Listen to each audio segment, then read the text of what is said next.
Olá! Para nossa análise de hoje, a gente separou um material que, olha, é fascinante e até um pouco perturbador. Vamos explorar uma pergunta bem central. Como é que a sociedade mudou de uma forma tão drástica a maneira como pune os crimes? E o nosso ponto de partida vai ser o trabalho do Michel Foucault, principalmente o livro Vigiar e Punir. Para começar, eu queria pintar dois cenários que os materiais trazem. Eles estão separáveis por menos de um século, mas parecem assim de universos diferentes. Primeiro, vamos para Paris, 1757, a execução pública de um homem chamado Damiens, que tentou matar o rei. A cena é brutal. Imagina a multidão olhando enquanto a carne dele é arrancada com pinças em brasa. E nas feridas eles despejam chumbo derretido, enxofre. Uma mistura horrível. E o final, que é o mais chocante, amarram 4 cavalos nos membros dele para desmembrar o corpo. Só que os cavalos não conseguem. A agonia se arrasta por horas, até que os carrascos precisam usar facas para cortar as juntas e, ajudar os animais. É um espetáculo de dor inimaginável. Totalmente público. Totalmente. Agora a gente salta uns 80 anos no tempo. Paris de novo. Mas o cenário é outro. As regras da Casa de Jovens Prisioneiros. Aqui não tem grito, não tem sangue. Tem um horário, 5 da manhã. O tambor toca. Levantar. 6 da manhã, trabalho. 9 horas de trabalho por dia. 2 horas de instrução. Tudo cronometrado. Tudo, as refeições, as orações, as inspeções e tudo em silêncio. Uma vida inteira, assim, decomposta em minutos. Então, a grande questão que vai guiar a gente é: o que aconteceu nesse meio tempo? Como a gente saiu desse espetáculo de tortura sangrenta para um sistema silencioso, burocrático, que fica escondido atrás de muros? E o que essa mudança revela sobre o poder, né? Essa é a pergunta de fundo. Exato. Vamos voltar um pouquinho para essa execução do Damiens. A descrição é terrível, mas um ponto que os materiais levantam é que não era uma selvageria aleatória. Tinha um roteiro, né? Tinha um ritual completo. A carroça, a confissão pública forçada, a mão que cometeu o crime sendo queimada, era tudo muito simbólico. Perfeito. E essa é a primeira grande sacada aqui. O Foucault mostra que essa punição não era sobre justiça, como a gente pensa hoje. Era quase um marketing político do rei. Marketing. Sim, era um ritual político totalmente calculado.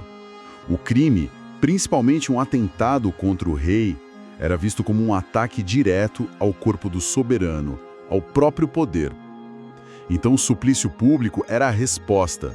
Era o soberano mostrando a sua força de uma forma espetacular, aterrorizante. Um teatro do terror. Um teatro do terror, exatamente. Onde o poder absoluto do rei era assim reafirmado no corpo destruído do criminoso, para todo mundo ver. É quase como se o corpo do condenado virasse um outdoor para a propaganda do rei, né? Vejam o que acontece com quem me desafia. Isso. Mas é a questão da verdade, que as fontes também mencionam. O corpo torturado servia para isso também? Sim. E esse é um ponto-chave. Naquele sistema, a confissão era a prova máxima. E, claro, muitas vezes ela era extraída sob tortura. O suplício era a continuação disso. O sofrimento visível do condenado, a confissão que ele era forçado a gritar em público. Tudo isso provava a sentença para a multidão.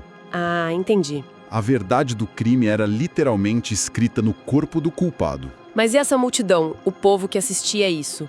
Será que eles compravam essa ideia? Ou estavam lá só pelo show de horror? Essa é a grande ambiguidade da coisa. E era o ponto fraco do sistema. O povo era uma peça essencial nesse teatro. Era convocado para ser testemunha, para validar o poder do rei. Às vezes a multidão participava, xingava o condenado. Só que essa proximidade era uma faca de 2 gumes, sabe? Se a pena fosse vista como injusta, ou se o condenado mostrasse muita coragem sem implorar... A coisa podia virar. Exato. A admiração podia tomar o lugar do medo. O feitiço virava contra o feiticeiro. E aí o espetáculo virava um motim. Precisamente. O criminoso que deveria ser um exemplo de terror se transformava em herói, em mártir. Existem vários relatos de execuções que terminaram em revolta. Caramba! O poder corria o risco de inflamar a mesma violência que ele queria reprimir. O marketing podia dar muito, muito errado. Ok, então temos esse sistema de punição, que é um espetáculo de poder, mas que ao mesmo tempo é super arriscado. E o mais incrível é a velocidade com que isso some. Em poucas décadas, esse festival sombrio, como Foucault chama, desaparece. O corpo torturado em praça pública deixa de ser a imagem da justiça. A mudança é muito rápida. E Foucault aponta para 2 processos acontecendo ao mesmo tempo. O primeiro é o desaparecimento do espetáculo da punição. De repente, a justiça passa a ter, vergonha de punir, de mostrar essa violência. A publicidade, que antes era na execução, se desloca para o julgamento, para o processo. O ato de punir vira uma coisa administrativa, burocrática, que acontece longe dos olhos de todo mundo. A justiça meio que lava as mãos da parte suja. Isso. O carrasco, que era uma figura pública, quase uma celebridade macabra, some. A punição vira uma engrenagem oculta do sistema. E o segundo processo é o que ele chama de abrandamento das penas. O foco muda. O objetivo não é mais infligir a maior dor possível, mas sim privar o indivíduo de um direito. E esse direito é a liberdade. É aí que a prisão entra em cena, né? Exatamente. A prisão, o trabalho forçado, claro que isso afeta o corpo, causa sofrimento. Mas o corpo não é mais o alvo final da dor. Ele vira um intermediário, um instrumento para controlar e privar o indivíduo de sua liberdade. A dor física deixa de ser o show principal. Nossa, e o exemplo da guilhotina que as fontes trazem é perfeito para isso. A gente pensa nela como um símbolo do terror, mas na época ela foi vista como um avanço, uma punição limpa. É uma ironia tremenda, né? Mas a guilhotina foi defendida como o auge dessa nova moralidade. Por quê? Porque era a mesma morte para todos, nobres e plebeus, era instantânea, mecânica, Quase clínica. cirúrgica. Ela reduziu o contato da lei com o corpo do condenado a uma fração de segundo. A lei não estava mais torturando um corpo que sente, estava simplesmente eliminando um sujeito jurídico. Entendi. Então, por trás disso tudo tem uma mudança de mentalidade. Não é só porque as pessoas ficaram mais boazinhas. Tem uma lógica. Tem uma lógica total. Foucault chama isso de uma nova economia do poder de punir. Pensa nisso como um cálculo de custo-benefício. Os reformadores da época começaram a se perguntar: o que é mais eficiente para manter a ordem? Um show de horrores de vez em quando, que é caro e arriscado, ou um sistema constante, discreto e inevitável? A resposta parece óbvia. A certeza da punição vira mais importante que a intensidade dela. Exato. A ideia é que a justiça se tornaria muito mais eficaz se fosse uma rede que pegasse todo mundo de forma sistemática e não um raio que caísse de forma espetacular sobre alguns. O poder se torna mais inteligente, mais distribuído e, no fim, mais eficiente. Certo. Então o espetáculo sangrento some porque é ineficiente e arriscado. O poder não desaparece, ele só muda de tática. E isso nos leva de volta para aquela rotina da prisão de jovens, né? O poder vai para dentro dos muros. É exatamente para lá que ele vai.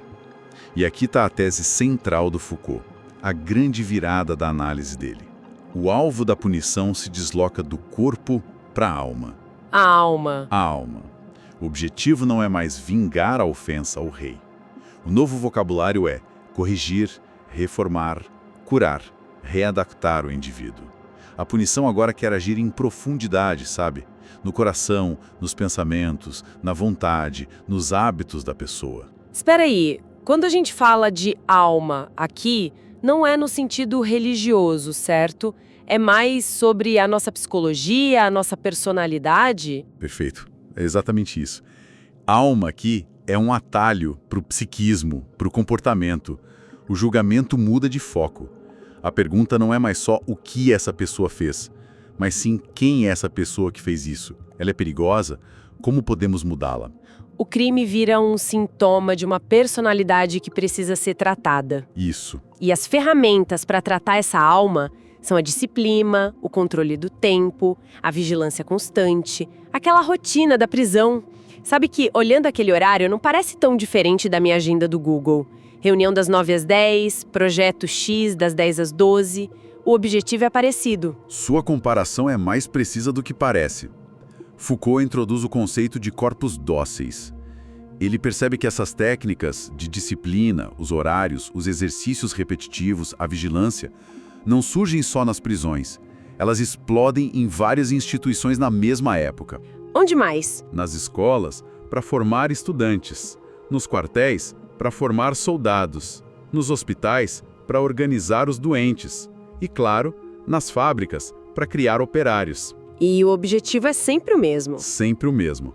Criar corpos que sejam, ao mesmo tempo, mais úteis economicamente produtivos e mais submissos politicamente obedientes. A disciplina é essa tecnologia que fabrica indivíduos. Isso cria uma necessidade de estudar esses indivíduos, né? Se você quer corrigir a alma de alguém, primeiro você precisa conhecê-la. Exatamente. Essa nova forma de poder cria necessariamente um novo campo de saber. O sistema de justiça se abre para uma série de novos especialistas da alma, psiquiatras, psicólogos, criminologistas, assistentes sociais. Entendi. Todos eles entram em cena para ajudar o juiz a decidir. O julgamento se torna um diagnóstico. A sentença deixa de ser só uma punição pelo crime e vira uma espécie de prescrição médica para a alma do criminoso. Esse aqui precisa de mais terapia, aquele precisa de mais trabalho. Perfeitamente. A questão se torna: qual o seu grau de periculosidade? Qual o tratamento para normalizá-lo? O criminoso vira um objeto de conhecimento científico.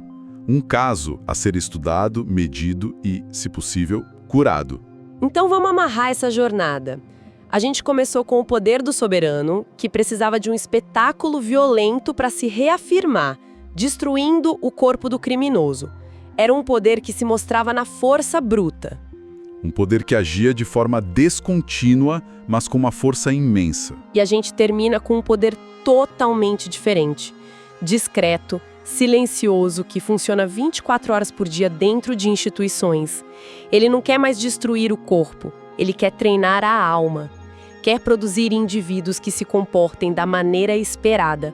É um poder que a gente internaliza. Isso. Passamos de uma anatomia política do corpo, onde o corpo era o alvo, para uma microfísica do poder, onde o poder se infiltra nos gestos, nos hábitos, no tempo. É uma transformação e tanto. Deixa de ser um poder que reprime de fora para ser um poder que forma por dentro. E é um poder muito mais abrangente. O poder do rei sobre o corpo do Damiens era absoluto, mas limitado àquele momento. O poder disciplinar, que nasce na prisão, mas se espalha, é muito mais sutil, mais constante e universal. E isso nos leva a uma reflexão final, que está implícita em toda a análise dele. Qual seria? Ele tem uma frase impactante. Nesse novo sistema, a alma é a prisão do corpo. Se a gente aceita que essas técnicas, a vigilância, a normalização, o controle do tempo, a busca pela eficiência não ficaram só nas prisões, mas se tornaram modelo para nossas escolas, nossos escritórios, até para os nossos aplicativos de produtividade, a questão provocadora que fica é: de que maneiras essas mesmas tecnologias, que prometem nos formar e nos otimizar, acabam por aprisionar nossos corpos em rotinas e comportamentos que talvez a gente não tenha escolhido, mas que nos tornam perfeitamente previsíveis, gerenciáveis e controláveis.